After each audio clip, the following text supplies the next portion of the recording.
Hello students, मैं प्रवीण कुमार आप सभी का ट्रू विजडम क्लासेस में एक बार फिर से स्वागत करता हूं। आज की कक्षा में हम पीएम यशस्वी योजना के तहत जो 2022 के अंदर हमारा पेपर आया था उसका सॉल्यूशन करने जा रहे हैं। पूर्व की दो कक्षाओं के अंदर हमने 10 क्वेश्चन का क्या कर लिया, रिवाइज़ कर लिया है। अब हम क्या है 11वें क्वेश्चन की क्या है चर्चा करने जा रहे हैं। तो हमारा 11वां क्वेश्चन जो है वो हमारा 9वीं कक्षा के तीसरे अध्याय निर्देशांक ज्यामिति से संबंध रखता है। तो हमारा क्या है प्रश्न क्या कहता है, मूल बिंदु के निर्देशांक ज्ञात कीजिए। मूल बिंदु के निर्देशांक ज्ञात कीजिए। ज्ञात करना नहीं बल्कि क्या है ये बताना है कि मूल बिंदु के निर्देशांक क्या होते हैं।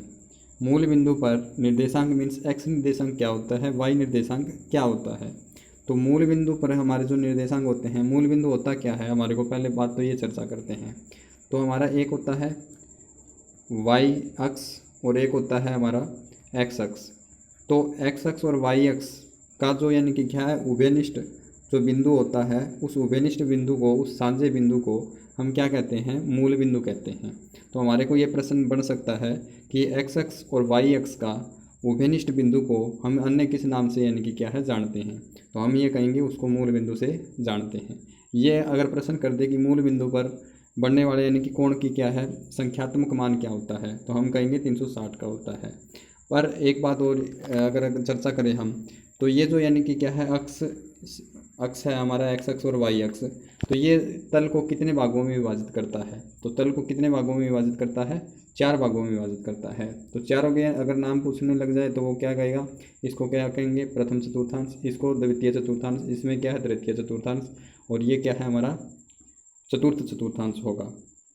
बात करें हम क्या हमारे मूल बिंदु के निर्देशांक क्या होंगे। तो मूल बिंदु पर जो निर्देशांक होते हैं वो हमारे क्या है शून्य कोमा क्या है शून्य होता है। मीन्स यानी कि मूल बिंदु पर एक्स निर्देशांक शून्य होता है और वाई निर्देशांक जो होता है वो क्या होता है हमारा शून्य होता है।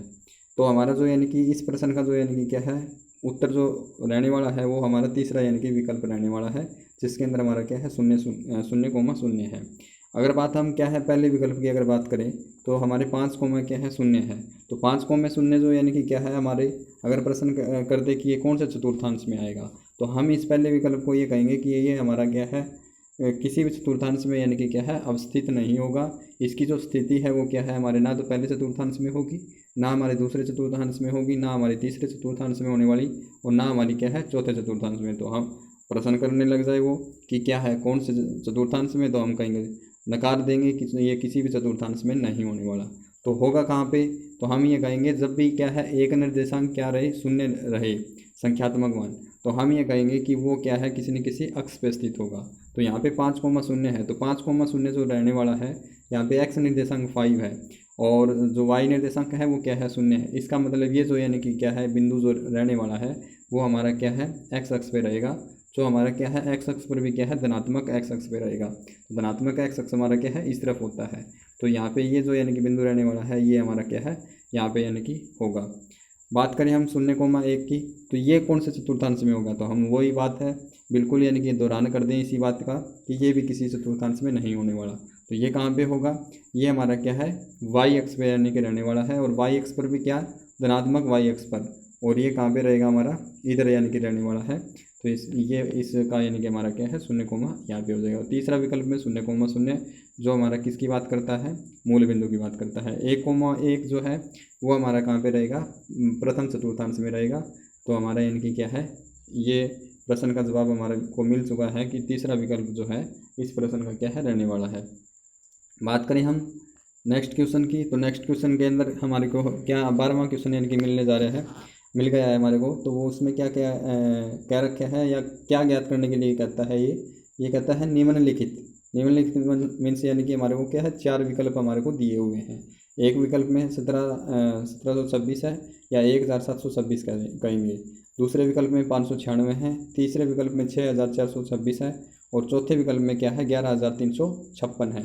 तो ये कहता है कौन सी संख्या क्या है 18 से क्या होगी विभाज्य होगी। तो आपको क्या है 18 से विभाजित एक नियम तो क्या है, साधारण सा सिंपल सा हमारा क्या है, हम क्या कर दें, प्रत्येक विकल्प को 18 से क्या करके देख लें, 12 से यानी कि क्या है भाग करके देख लें। अगर 12 से भाग करें हम तो 12 से भाग करने पर क्या है, कहीं भी हमारा क्या है शेषफल शून्य आ जाता है, तो हम ये कहेंगे कि वह विकल्प या विकल्प में दी हुई संख्या क्या है, पूर्ण क्या होगी, 18 से विभाजित होगी। अगर क्या है किसी विकल्प में दी हुई संख्या को 18 से भाग करने पर क्या है शेषफल क्या है, शून्य न प्राप्त हो, तो हम ये कहेंगे कि वह विकल्प क्या है, 18 से विभाजित नहीं होगा। साधारण सा हमारा नियम ये है। अगर हमारे को इससे यानी कि थोड़ा सा यानी कि आगे चलें तो एक बात होती है हमारी, 18 से अगर कोई संख्या भाग होगी तो वह संख्या क्या है हमारी 9 से क्या है पूर्ण रूप से विभाजित होगी, और 2 से यानी कि क्या होगी, पूर्ण रूप से यानी कि भाग होगी ही होगी। अगर कोई संख्या 18 से विभाजित है तो वह संख्या 9 से भी पक्की विभाजित होगी और 2 से भी क्या है पूर्ण रूप से यानी कि विभाजित होगी। तो हम यहाँ पे बात कर लेते हैं कि पहला विकल्प क्या है, 2 से भाग होगा, बिल्कुल होगा भाई, 2 से भाग होगा। दूसरे विकल्प की बात करें तो 2 से भी ये भी विभाजित होगा। तीसरा विकल्प भी 2 से भाग होगा और चौथा विकल्प भी क्या है 2 से भाग होगा। क्यों, 2 का नियम क्या है, अगर इकाई का अंक क्या है 0 हो, इकाई का अंक क्या है 2 हो, इकाई का अंक 4 हो, इकाई का अंक 6 हो, इकाई का अंक 8 हो, इनमें से कोई भी यानी कि क्या है अंक हो हमारा, तो हम ये कहेंगे वह संख्या क्या है, दी हुई संख्या 2 से पूरी पूरी विभाजित होगी। तो प्रत्येक विकल्प में क्या है, इकाई का अंक क्या है 6 है। तो 6 होने का मतलब ये क्या है, चारों विकल्प 2 से तो विभाजित होंगे ही होंगे। पर हमारी बात है 18 से भाग होगी या नहीं होगी, तो 2 से तो भाग है ही है प्रत्येक विकल्प। अब बात करें हम 9 से, अगर 9 से और हो जाता है कोई यानी कि विकल्प, तो क्या कह देंगे कि वह विकल्प क्या है हमारा 18 से विभाजित होगा। तो पहले विकल्प की बात करें तो ये संख्या 9 से भाग होगी या नहीं होगी, तो 9 का नियम क्या होता है, संख्या है हमारी और संख्या के क्या है जो अंक दिए हैं, जो संख्या यानी कि दी हुई है हमारी, उनके अंदर जो यानी कि अंक यानी कि प्रयोग किए गए हैं, उन अंकों का अगर योग करें, योगफल प्राप्त हो, वह योगफल क्या है, अगर क्या है 9 से विभाजित होती है, योगफल अगर 9 से भाग होता है तो हम ये कहेंगे कि वो संख्या क्या होगी, 9 से भाग होगी। तो 9 से भाग होगी तो हम देख लेते हैं क्या है हमारा पहला विकल्प, 1, 7, 2 और 6, मतलब यानी कि संख्या के अंकों का योग करें तो कितना होगा, 1 और 7 कितना 8 होगा, 8 और 2 कितना होगा 10 होगा, 10 और 6 16 होगा। तो 16 हमारा कभी भी यानी कि क्या है 9 से भाग नहीं होता योगफल। तो इसका मतलब यानी कि ये संख्या क्या है हमारी 9 से भाग नहीं होने वाली, परंतु 2 से भाग होती है, 9 से यानी कि क्या है भाग यानी कि क्या है हमारी नहीं हो रही है। तो ये कहेंगे कि ये संख्या जो है वो क्या है हमारी 18 से यानी कि भाग नहीं होगी। नेक्स्ट की बात करें तो क्या है 2 से तो भाग होती है, पर 9 का नियम और देख लेते हैं इसके ऊपर। तो 5 और 9 कितना होगा 14, 14 और 6 कितना होगा 20 होगा। इसका मतलब यानी कि ये भी क्या है 9 से यानी कि भाग होने वाली नहीं है, 2 से होती है पर 9 से नहीं होती। इसका मतलब यानी कि ये भी विकल्प हमारा 18 से भाग नहीं होगा। उसके बाद में तीसरे विकल्प की बात करें तो ये 6 और 4 कितना 10 होगा, 10 और 2 कितना होगा 12 होगा, और 12 6 कितना होगा 18 होगा। इसका मतलब क्या है, ये 2 से भी भाग होती है और 9 से भी भाग होती है। इसका मतलब हो सकता है कि हमारा यानी कि क्या है तीसरा ही विकल्प यानी कि 18 से भाग हो रहा है। शायद हम क्या है नेक्स्ट की बात कर लेते हैं ये और देख लेते हैं कि अगली संख्या भी शायद हो सकती है कि 9 से भाग हो, तो हम क्या है हो सकता है कि यानी कि प्रश्न क्या है गलत हो जाए। पर बात करते हैं हम 9 से होगी या नहीं होगी, तो हम बात कर लेते हैं, परंतु होने वाला नहीं है ऐसी यानी कि संभावना यानी कि नहीं होगी कि प्रश्न यानी कि गलत हो जाए। तो हम बात करें 1 और 1 कितना 2 होगा, 2 और 3 कितना 5, 5 और 5 कितना 10 होगा, 10 और 6 16, मीन्स यानी कि योगफल कितना आता है 16 आता है। और 16 हमारा किससे भाग नहीं होता 9 से यानी कि भाग नहीं होता, 9 से भाग नहीं होता। इसका मतलब 2 से तो होता है पर 9 से नहीं होता, 9 और दोनों से होना चाहिए, और 9 और 2 से दोनों से भाग होता है। इसका मतलब वो 18 से भाग होगा। पर हमारे को क्या है प्रश्न का उत्तर ढूंढना था, जो हमारे को क्या है तीसरे विकल्प के रूप में मिलेगा। 6426 जो संख्या है वो क्या होगी हमारी 18 से भाग होगी।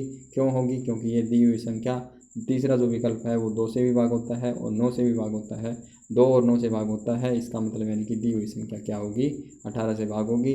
नेक्स्ट क्वेश्चन की बात करें हम, नेक्स्ट क्वेश्चन हमारा किससे संबंधित है, बात करते हैं हम ये कहता है निम्नलिखित में से कौन सा बहुफलक के लिए सत्य है। इस प्रकार का प्रश्न जो है वो हमारा क्या है 3D से संबंधित होता है। और ये हमारा क्या है 8वीं कक्षा के अंदर हमारे को क्या है देखने को मिला था, और ये सूत्र हमारे को याद रखना है। ये हमारा सूत्र भी यानी कि याद रखना है। सूत्र क्या है कि बहुफलक बनेगा या नहीं बनेगा, बहुफलक क्या है, बनेगा या नहीं बनेगा। तो इसके लिए हमारे को क्या है एक सूत्र होता है, वो सूत्र क्या होता है, f प्लस में कितना v माइनस क्या होता है e बराबर कितना होता है 2 होता है। f प्लस में v माइनस e बराबर कितना 2, मतलब यानी कि फलक की संख्या, मतलब यानी कि क्या है शीर्षों की संख्या, माइनस क्या है एज मीन्स यानी कि क्या होता है किनारा होता है। किनारों की संख्या अगर क्या है हमारा फलकों की संख्या और शीर्षों की संख्या का योगफल में से अगर घटा दें तो उत्तर कितना आना चाहिए, 2 आना चाहिए। अगर 2 उत्तर आता है तो हम ये कहेंगे कि बहुफलक बन जाएगा, और बहुफलक के लिए क्या है सत्य है। अब बात करते हैं पहले विकल्प की। तो इसके अंदर f का मान कितना दिया हुआ है, हमारा 7 दिया हुआ है, और फिर उसके बाद में शीर्षों की संख्या कितनी दी हुई है, हमारी 4 दी हुई है, और ये क्या है ई का मान क्या है, हमारा किनारों की संख्या कितनी दी हुई है, 11 दी हुई है।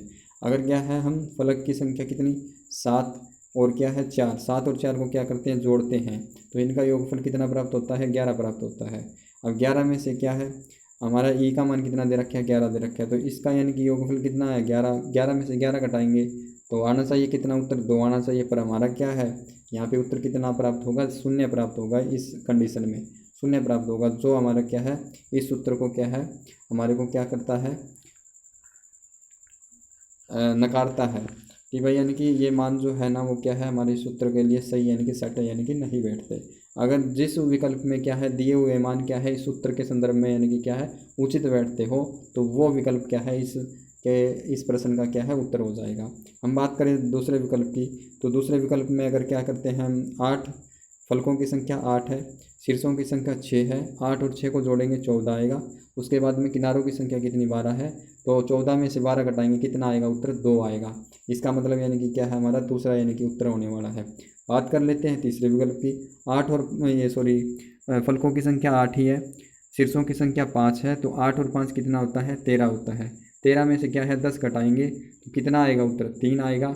पर आना चाहिए हमारा कितना उत्तर, 2 आना चाहिए। तो तीसरा विकल्प भी हमारा क्या है उत्तर यानी कि नहीं होगा, पहला विकल्प भी नहीं होगा। दूसरा यानी कि सही यानी कि क्या है उचित बैठता है इस क्या है नियम के तहत। हम करते हैं 7 और 5 कितना 12 होगा, फलकों की संख्या 7 है, शीर्षों की संख्या 5 है और किनारों की संख्या कितनी 13 है, तो 7 और 5 कितना 12 होगा। 12 में से कितना 13 घटाएंगे तो कितना आएगा भाई साहब, -1 आएगा। उत्तर आना चाहिए हमारा 2। तो इसका मतलब क्या है हमारा चौथा विकल्प भी क्या है इस नियम के अंतर्गत नियम में रखने पर सभी मान संख्यात्मक मान क्या है सेट नहीं बैठते, उचित नहीं बैठते। इस संदर्भ में हम क्या है उत्तर यानी कि क्या है हम उत्तर जो होने वाला है इस प्रश्न का वो क्या होगा 2 नंबर होगा। तो हम ये कहेंगे कि जब यानी कि किसी फलकों की संख्या कितनी हो हमारे 8 हो 8 हो और शीर्षों की संख्या कितनी हो 6 हो और किनारों की संख्या क्या हो 12 हो, तो उस कंडीशन में हम क्या है कोई बहुफलक का क्या कर सकते हैं निर्माण कर सकते हैं। 3D यानी कि क्या है हमारी क्या है कोई यानी कि ज्यामिति यानी कि आकृति बनाई जा सकती है। तो दूसरा यानी कि विकल्प यानी कि इसका यानी कि बिल्कुल यानी कि उचित होने वाला है। अगर बात करें हम नेक्स्ट क्वेश्चन की, तो नेक्स्ट क्वेश्चन के अंदर हमारे को क्या दिया हुआ है, ये क्या रखे है किसी ठोस द्वारा घेरे गए स्थान को का मान जो है ना वो क्या कहलाता है, हमारा पृष्ठीय क्षेत्रफल कहलाता है या वक्रीय पृष्ठीय क्षेत्रफल कहलाता है या आयतन कहलाता है या परिमाप कहलाता है। तो कोई ठोस है, ठोस मीन्स यानी कि 3D यानी कि कोई आकृति है। 3D के अंदर हम क्या कह सकते हैं, एक घनाभ ले सकते हैं, ये हमारा क्या है घनाभ हो सकता है। हम क्या है किसी घन की बात कर लें, हम क्या है घन की बात कर लें तो ये घन हो गया हमारा। यदि किसी की बात कर लें हम शंकु की बात कर लें तो ये हमारा शंकु हो जाएगा। शंकु के चिन्हक की अगर बात करें तो शंकु का चिन्हक भी यानी कि बना सकते हैं हम, शंकु का चिन्हक बन जाएगा हमारा ये। तो शंकु का चिन्हक हो गया, शंकु हो गया, घन हो गया, घनाभ हो गया। गोले की बात करें तो ये हमारा गोला हो जाएगा, अर्धगोले की बात करें तो ये हमारा अर्धगोला हो जाएगा। तो ये जो वस्तुएं होती हैं त्रिविमीय आकृतियाँ, ये क्या है इनके द्वारा जो यानी कि स्थान घेरा जाता है हमारे यानी कि क्या है पर्यावरण के अंदर, तो वो यानी कि क्या है स्थान जो होता है वो क्या कहलाता है, तो उसको हम पृष्ठ क्षेत्रफल नहीं कह सकते, वक्र पृष्ठ क्षेत्रफल नहीं कह सकते, उसको हम क्या है परिमाप यानी कि नहीं कह सकते। तो इस प्रश्न का जो जवाब रहने वाला है वो क्या है, आयतन होगा। तो ये अगर इस प्रकार का अगर आगे हमारे को प्रश्न मिले कि किसी त्रिविमीय आकृति के द्वारा घेरा गया स्थान को हम क्या कहते हैं, तो हम ये कहते हैं आयतन कहेंगे। डैश कहते हैं मीन्स यानी कि आयतन कहते हैं, वॉल्यूम कहते हैं। तो ये बात अपने को क्या है अच्छे ढंग से यानी कि कर लेनी है। और अपने को ये भी यानी कि क्या है याद रखनी है कि हमारा क्या है शंकु का यानी कि क्या है जितने शंकु से संबंधित जितने भी हमारे क्या है सूत्र होते हैं, वक्र पृष्ठ क्षेत्रफल, संपूर्ण पृष्ठ क्षेत्रफल, इसका आयतन का सूत्र क्या होता है, घन का आयतन का सूत्र क्या होता है, घन वक्र पृष्ठ क्षेत्र पार्श्व पृष्ठ क्षेत्रफल कितना होता है अपना यानी कि संपूर्ण पृष्ठ क्षेत्रफल कितना होता है, और घन के अंदर क्या सबसे बड़ा लट्ठा यानी कि इसके अंदर डाल दें तो सबसे बड़े लट्ठे की लंबाई कितनी होती है। इसी प्रकार घनाभ की बात करें तो घनाभ का क्या है संपूर्ण पृष्ठ क्षेत्रफल क्या होता है, घनाभ का पार्श्व पृष्ठ क्षेत्रफल कितना होता है, घनाभ का अंदर यानी कि क्या है सबसे बड़ा लट्ठा अगर डाल दें तो सबसे बड़े लट्ठे की यानी कि लंबाई कितनी होती है, या घनाभ का यानी कि आयतन का सूत्र क्या होता है। तो ये सभी जो सूत्र हैं वो आपको क्या है अच्छे ढंग से क्या है लर्न करके यानी कि क्या है जाने हैं, क्योंकि हमारे को हो सकता है प्रश्न पत्र आने वाला जो प्रश्न पत्र है 29 सितंबर को, उसके अंदर हमारे को क्या है एक यानी कि क्या है प्रश्न क्या है सूत्र हमारे को क्या है सूत्र पूछने के लिए यानी कि हो सकता है, जिसके अंदर चार विकल्प क्या है चारों विकल्पों में हमारे को क्या है अलग अलग यानी कि भिन्न भिन्न प्रकार के क्या है सूत्र यानी कि दिए होंगे। और ऊपर हमारे को क्या है एक कथन दिया होगा कि निम्न का क्या है हमारा क्या है क्या यानी कि सूत्र होगा, वो पूछ सकता है। आयतन का क्या सूत्र होगा वो पूछ सकता है, वक्र पृष्ठ क्षेत्रफल का सूत्र क्या होगा वो पूछ सकता है, पार्श्व पृष्ठ क्षेत्रफल का क्या सूत्र होगा। तो आपको क्या है सभी यानी कि सूत्र जो है ना वो आपको अच्छे ढंग से यानी कि लर्न करने हैं। नेक्स्ट प्रश्न की बात करें हम तो हमारा आज का यानी कि क्या है अंतिम जो प्रश्न है वो क्या दिया हुआ है, ये कहता है 3 मीटर क्या है और 4 मीटर गुणा में कितना 3 मीटर विमा वाला क्या है किसी कमरा है, कोई कमरा दिया हुआ है जिसकी यानी कि माप हमारे को क्या है लंबाई चौड़ाई और ऊंचाई जो दी हुई है वो कितनी 3 मीटर 4 मीटर और क्या है 3 मीटर यानी कि दी हुई है भाई, यानी कि ये क्या है घनाभाकार यानी कि क्या है कमरा कह सकते हैं। तो ये हो गया हमारा घनाभाकार कमरा, ये हो गया हमारा घनाभाकार कमरा। ठीक है जी, ओके बिल्कुल है भाई साहब। उसके बाद में अगर बात करें अगर हम क्या है बात करें तो ये कहता है 3 मीटर क्या है इसकी लंबाई है। उसके बाद में बात करता है 4 मीटर क्या है चौड़ाई है, ये 4 मीटर यानी कि चौड़ाई कह सकते हैं इसके अंदर। और फिर उसके बाद में हाइट जो है इसकी कितनी है 3 मीटर यानी कि हाइट है। तो ये कहता है कि इसके अंदर क्या है सबसे बड़ा लट्ठा डाल दें। तो सबसे बड़ा लट्ठा जो है यानी कि किस प्रकार यानी कि डाला जाएगा ये बात कर लेते हैं। तो कमरा जब होगा आपके पास में कल्पना कीजिए कि आप कल्पना क्या करना है, वास्तविक जीवन है, वास्तविक जीवन की बात करें हम या आप मान लीजिए किसी कमरे में यानी कि बैठे हुए हैं और उसके अंदर क्या है सबसे बड़ा यानी कि लट्ठा यानी कि क्या है डालना है। तो आप किस प्रकार डालोगे इसकी यानी कि क्या है हमारे को कल्पना करनी है। तो कल्पना करना हो या वास्तविक रूप से यानी कि क्या है डालने के लिए कह दिया जाए आपको तो आप किस प्रकार डालोगे। तो आप क्या है छत का यानी कि ये सिरा लगा लीजिए और यानी कि क्या है फर्श का यानी कि ये सिरा लगा लीजिए और इनको क्या कर लीजिए, इनको यानी कि क्या कर लीजिए मिलान कर लीजिए। तो ऐसे यानी कि क्या है जो लट्ठा आएगा वो सबसे यानी कि लंबा यानी कि माप का आएगा। हम वो हो सकता है कि इस प्रकार के 4 लट्ठे डाले जा सकते हैं। ऐसे यानी कि डालने के लिए कह सकता है, ऐसे यानी कि डाल सकते हैं हम और ऐसे यानी कि क्या है डाल सकते हैं। तो 4 यानी कि लट्ठे होंगे और चारों की क्या है लंबाई जो होगी वो क्या होगी बराबर माप की होगी। पर हमें क्या है चारों की यानी कि अलग अलग निकालने की कोई आवश्यकता नहीं है। एक लट्ठे की क्या कर लीजिए लंबाई हमारे को क्या है ज्ञात कर लीजिए, वो क्या है चारों को यानी कि क्या है दर्शा देगा। तो ये कैसे यानी कि ज्ञात करते हैं, तो इसके लिए हमारा सूत्र होता है एल स्क्वायर मीन्स यानी कि लंबाई का वर्ग कर दीजिए प्लस में चौड़ाई का वर्ग कर दीजिए प्लस में क्या है ऊंचाई का क्या कर दीजिए वर्ग कर दीजिए और पूर्ण का क्या निकाल दीजिए वर्गमूल निकाल दीजिए। तो एल का वर्ग करने मीन्स यानी कि 3 का वर्ग करें तो 3 का वर्ग करने पर कितना आएगा हमारा उत्तर, हमारा कितना 9 आ जाएगा। फिर उसके बाद में क्या है 3 का वर्ग करेंगे तो कितना आ जाएगा 9 आ जाएगा।